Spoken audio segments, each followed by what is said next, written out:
My brother's Vegas wedding was supposed to be the happiest weekend of his life.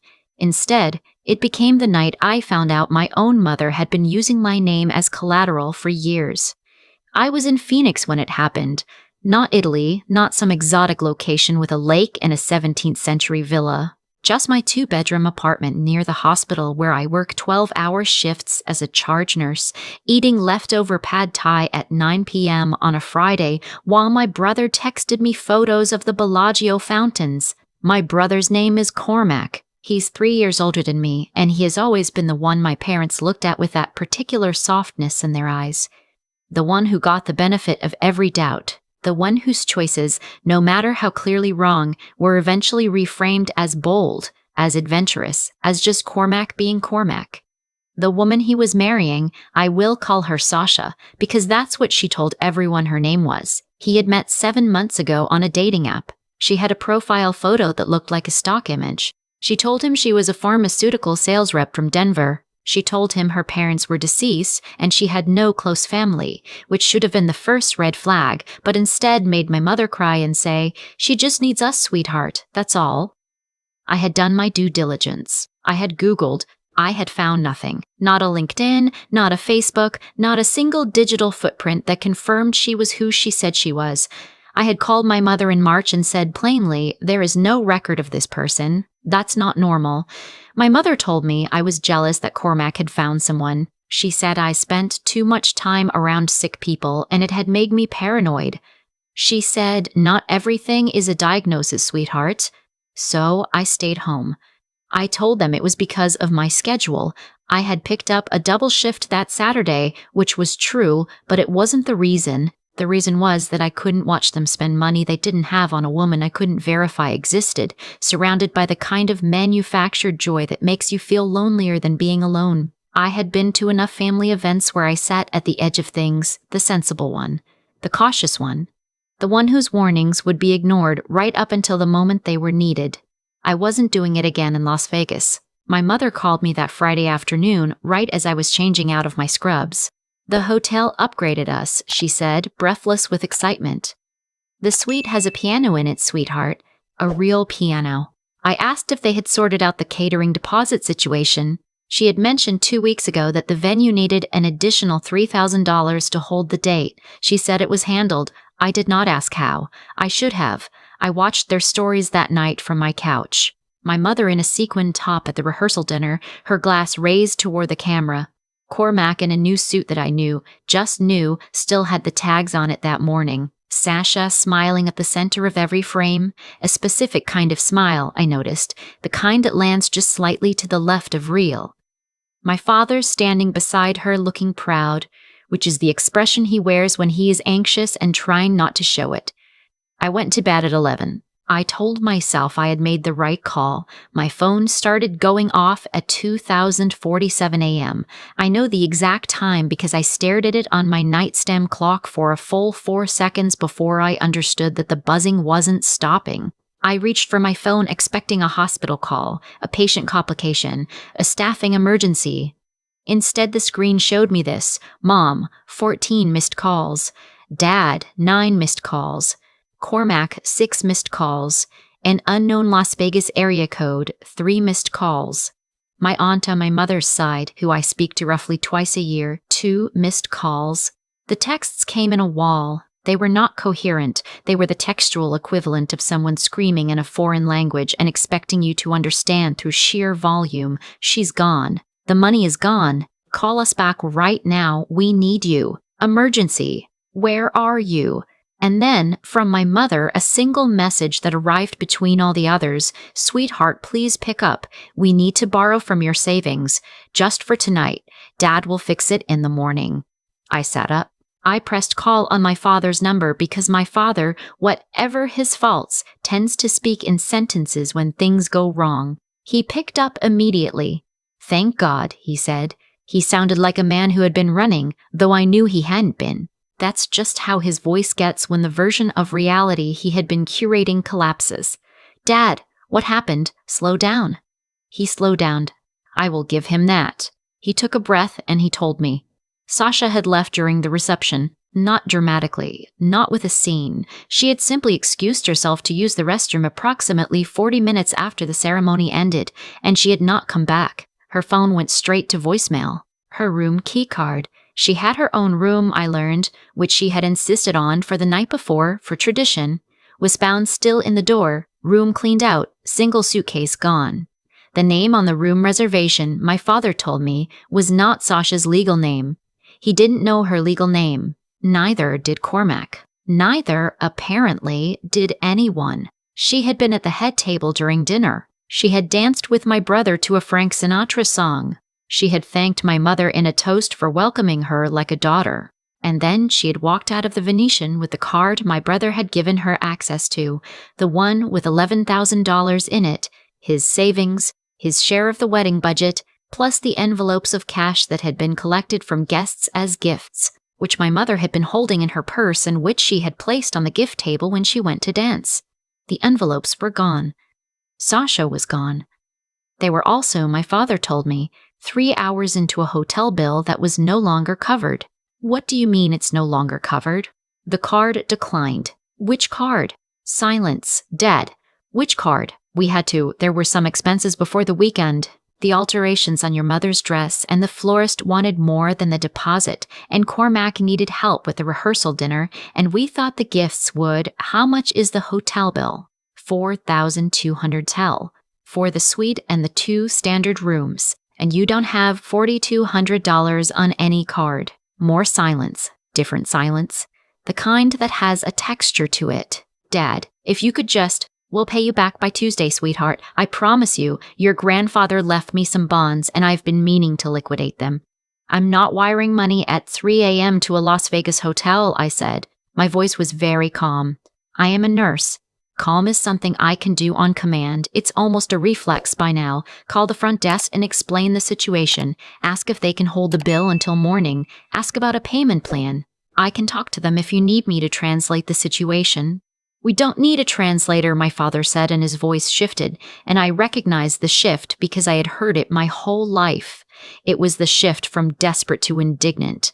We need you to do what family does and help us. That's all we're asking. One wire, tonight, and we sort it out when we're home. I told you I couldn't fund this trip, I said. I told you in April. This isn't about funding the trip. This is about your brother standing in a hotel lobby in his wedding suit with no... I heard my mother in the background. Let me talk to her. Give me the phone. Give it to me. There was a shuffle and then my mother's voice, which at 3 a.m. in a crisis has a very specific frequency I can only describe as a tuning fork hitting a crack. Sweetheart, she said, we need you to call your bank and authorize a transfer from your emergency fund. Just $5,000. We'll send it back before you even notice it's gone. Mom, I will not. You have $23,000 in that account. You never touch it. You told me yourself it just sits there. Something went still in my chest. When did I tell you that? What? When did I tell you the bounds of my emergency fund? Quiet. Mom, when did we have a conversation where I told you the exact balance of my savings account? We were talking about your financial planning. You mentioned, I have never told you the balance of that account. The quiet that came back at me was a completely different kind. It wasn't the quiet of someone caught off guard. It was the quiet of someone recalibrating. Just authorize the transfer, she said. Her voice was different now. Flatter. We need it tonight. I put the phone on speaker. My hands were steady. Muscle memory from triage, but my stomach was doing something I can only describe as dropping through the floor in slow motion.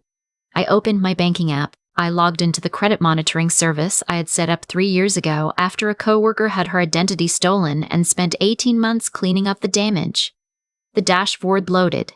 There was a red banner at the top. New inquiry, 22 days ago. Creditor, SunTrust Personal Lending. Type, personal line of credit.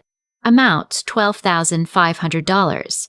Status, open. I stared at it, then I clicked through to the details. The application had been submitted online. The IP address attached to the inquiry was registered to an address in Tempe, Arizona, my parents' address. The name on the application was mine, my full legal name, my social security number, my date of birth, my employer information, all of it accurate, all of it mine. The signature on the digital agreement was a version of my name. Close, not exact, but close enough to pass a cursory review. The loops a little too careful, like someone who had practiced. I went back further in the monitoring history. There was a second inquiry from 11 months ago, a retail credit card I had never applied for, opened at a store in the same zip code as my parents' neighborhood with a $2,400 balance that had since been paid off. My mother was still talking. I had stopped hearing the words. "Mom," I said. My voice came out very even. "Who signed the SunTrust application?" Silence. "The line of credit in my name, opened 3 weeks ago. $12,500. Who signed it?" I heard her exhale. It was not the exhale of a person surprised to be caught. It was the exhale of a person who had been hoping they wouldn't have to have this conversation yet. "We were going to pay it back," she said, "before you ever found out. The wedding gifts were supposed to. Sasha's family was supposed to wire a contribution, and Cormac said, you opened a credit line in my name. Your credit score is excellent. You committed identity theft." I said it clearly, not to hurt her, because I needed to hear myself say it out loud so that my brain would stop trying to soften it into something else. "That's a federal crime."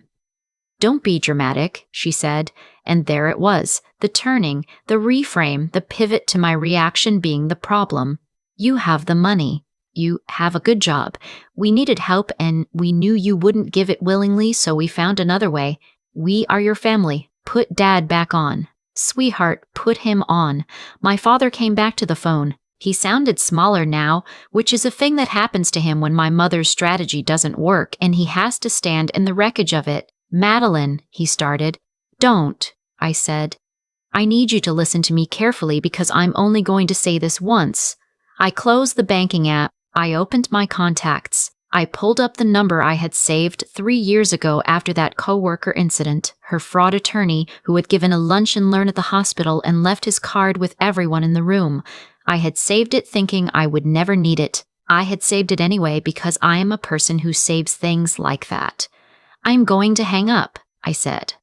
"In the next 30 minutes, I am going to report the fraudulent credit line to SunTrust's fraud department and to the FTC.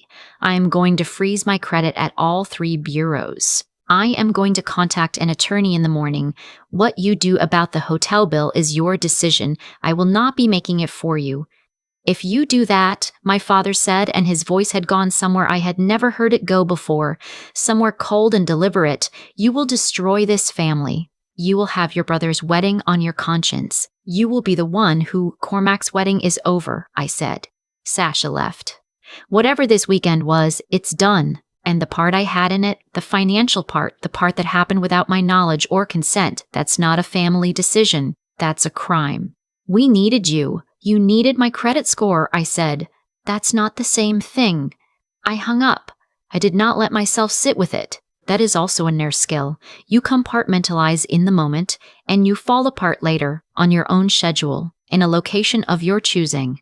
I went to my kitchen and I poured a glass of water and I drank it standing at the sink, looking at nothing. Then I sat back down at my kitchen table with my laptop and I spent the next hour and 20 minutes doing exactly what I said I would do. SunTrust's fraud line was staffed at that hour. The representative was professional, asked good questions, flagged the account immediately, and opened a dispute. She told me I would receive written confirmation within 2 business days and that my liability was likely 0 given the circumstances. She asked if I had a police report number. I said not yet. She said to get one. I froze my credit at Experian, Equifax, and TransUnion. I found the older fraudulent retail card and reported that as well. I documented every step with screenshots, timestamps, the works. Again, the coworker situation had been a masterclass in what happens when you don't document. At 4:23 a.m., I called the Phoenix non-emergency police line and reported the identity theft. The officer I spoke to was calm and took detailed notes and gave me a case number. He told me that if my parents were U.S. citizens who had used my personal information to fraudulently apply for credit, that constituted identity theft under Arizona statute, regardless of the family relationship. He said it in the same tone you'd use to explain a parking violation. Just a fact, just how it was. My phone had been vibrating intermittently through all of this. At some point, my aunt had texted me a paragraph about family loyalty and keeping things private. My cousin, I have 3 and I do not know which one, sent me a voice memo that I did not listen to. Cormac texted me once. Really? Tonight of all nights? I read that one. I read it twice. And then I did something I had never done before in 31 years of being someone's sister. I did not respond. I went through my contacts alphabetically. My mother, my father, Cormac, my aunt. I blocked them all. I blocked the numbers I recognized, and I blocked the unknown Vegas area code. I turned off my Wi-Fi because I knew my mother had the password to an old email account, and I did not want to see what was in my inbox. Then I went back to bed. I did not sleep, but I lay there in the dark and I breathed, and that was enough. In the morning, I called the attorney. He was at his desk by 8:15. He did not seem surprised by any of it. I got the feeling that family identity theft was a more common phone call than I would have liked to know. He told me my steps the previous night had been textbook, that I had protected myself well, and that we had a solid foundation for a civil case if I chose to pursue one. He also told me that the criminal identity theft report, combined with the documentation of the unauthorized accounts, gave law enforcement everything they needed to proceed independently of my choices. You don't have to do anything else, he said. The machine is in motion. You just have to let it run. I went to work that day. I picked up my regular shift and I did it well, because I always do, and because the alternative to doing your job well is thinking about things you cannot fix in the middle of a 12-hour shift, and I have never found that useful. My supervisor asked if I was okay around hour 4. I told her I'd had a difficult night. She nodded and didn't ask anything else, which is one of the reasons I have worked for her for 6 years. 3 weeks later, SunTrust completed their investigation and formally absolved me of the $12,500 debt. The account was closed and flagged in their system. The older retail card was similarly resolved. The balance had been paid off by whoever opened it, which means it had actually been used and paid, perhaps to build the appearance of legitimacy. The attorney told me that detail mattered. My parents came home from Las Vegas 2 days after the wedding. The hotel had worked out a payment arrangement. I don't know the details, and I didn't ask. Cormac had filed a police report in Nevada about Sasha, or whatever her name actually was. The detective he was assigned told him that the name, the photos, and the pharmaceutical sales backstory were elements of a documented romance scam pattern, and that the chance of recovery of any funds was low. I read about this in a text from my aunt, who had apparently decided that keeping me informed was different from asking me to do anything about it, which I appreciated more than she'll ever know. I have not spoken to my mother, my father, or my brother since that phone call. That is a sentence I still have to read a few times before my brain accepts it as a description of my own life. My therapist, I started seeing one 6 weeks after, because I am a nurse and I believe in the medical system, tells me that what I am grieving is not the family I lost, but the family I understood myself to have. The one that, for all its flaws, would not cross a line like that. You've been revising your understanding of what was real, she told me last month. That's not the same as being destroyed by something. That's just seeing more clearly. I think about my mother standing in a sequined top raising a glass to a camera. I think about her voice at 3 a.m., not panicked, not even truly apologetic, just recalibrating, figuring out her next move. I wonder how long the credit card in the retail store's name sat in her junk drawer before she found a use for it. I wonder if she thought about what would happen to me if she hadn't been able to pay it off. I think she thought she could keep it manageable. I think she believed she was a person who could take a small piece of someone else's financial life, put it back before it was missed, and have that be the end of it. I think she had done versions of this, smaller, deniable, for years, and I had been too busy assuming the best to look directly at what was in front of me. I live alone in Phoenix. I have $24,700 in my emergency fund now, more than I had before, because I direct deposited aggressively for about 4 months after this happened, for reasons that were probably psychological. My credit score dipped 11 points during the dispute process and has since recovered to where it was. I bought a used car in February with no issues. Last month, I ran into a woman at the farmer's market who looked enough like my mother from behind that I stopped walking mid-stride in the middle of a crowded aisle. My heart did something irregular for about 6 seconds. Then the woman turned and she was nothing like my mother at all, and I bought a bunch of radishes I didn't need and went home. I don't know if I will ever speak to them again. I know that the door is not the same door it was before that night. Whatever shape it takes in the future, a phone call, a letter, a conversation in a hospital waiting room somewhere, it will be a door I walk through on my own terms or not at all.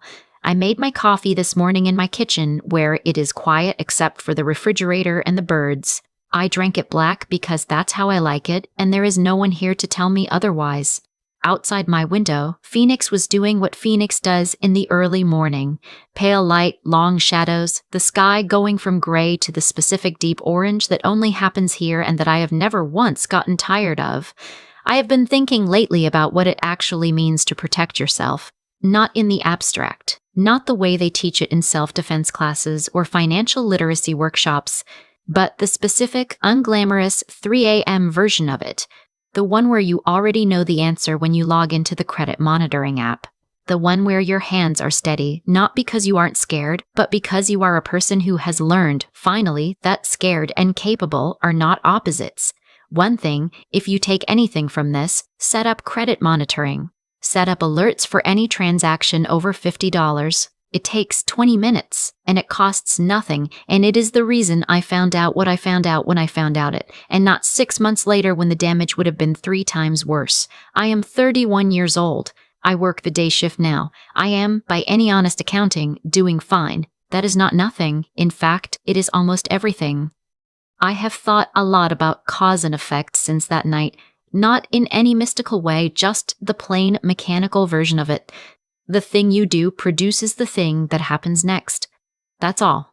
And when I look back at the chain of events that led to my mother's voice going flat at 3 a.m., to my father's silence with texture in it, to Cormac standing in a hotel lobby in his wedding suit next to an empty chair, I can trace every single link. My parents built a life around the belief that consequences were negotiable, that if you loved the right people enough, or needed things badly enough, or framed the ask correctly, the math would somehow work out differently. They'd been doing this for years before I was old enough to notice. And when I did notice, I made the mistake that a lot of responsible people make in families like mine. I accommodated it. I covered the gaps quietly, I lent money that was never paid back, and I called it love. I kept my credit score pristine, and I kept my mouth shut, and I told myself I was being a good daughter, when really I was just making it easier for them to never reckon with the weight of their own decisions. That's not a character flaw in me. I want to say that clearly because I spent about 6 weeks after this happened interrogating myself for it. It was just a pattern I had learned early and never thought to question. You are the steady one. You are the one who can handle it. You are the one who can handle it. You are the one with the savings account, and for a long time, that felt like a role I had earned, even a role I was proud of. It took a fraudulent credit line in my name, my social security number, my employer, my signature forged in someone's careful handwriting, for me to understand that being the reliable one in a system built on unreliability is not a virtue, it's a resource being extracted. The intelligence part of this, and I mean intelligence in the simplest sense, the willingness to look at facts as they are, rather than as you wish they were, that was the part I had been refusing to use. I had all the information about Sasha, no digital footprint, no verifiable history, a backstory with no supporting evidence. I had Googled it, and I had seen nothing, and I had still let myself be talked out of my own conclusion because the alternative meant conflict, and conflict in my family had always cost me more than silence did. Staying quiet was cheaper, until it wasn't. What changed that night was not courage in any dramatic sense, it was just arithmetic. I opened the credit monitoring app, and the numbers were right there, and numbers don't soften themselves for you. $12,500 in my name. An IP address 2 miles from where I grew up, a signature that was almost mine, but not quite. You can argue with a feeling. You cannot argue with a timestamp. And then I did the thing I had always been capable of doing. I picked up the phone and I reported it. Not because I stopped loving them. That part is more complicated, and I am still working through it, honestly, one therapy appointment at a time. But because the version of love that requires you to absorb someone else's crime to keep the peace is not love at all. It's just fear with a nicer name. Cormac will rebuild. He is 3 years older than me, and he has always landed on his feet, even when he shouldn't have, and I expect that will continue. My parents are living with whatever version of the story they've told themselves about that night. I don't know what that version is, and I have stopped needing to. I know what mine is. I was a person who protected herself when it mattered. I was steady, and I was clear, and I did not flinch. That is enough. It is, in fact, more than enough.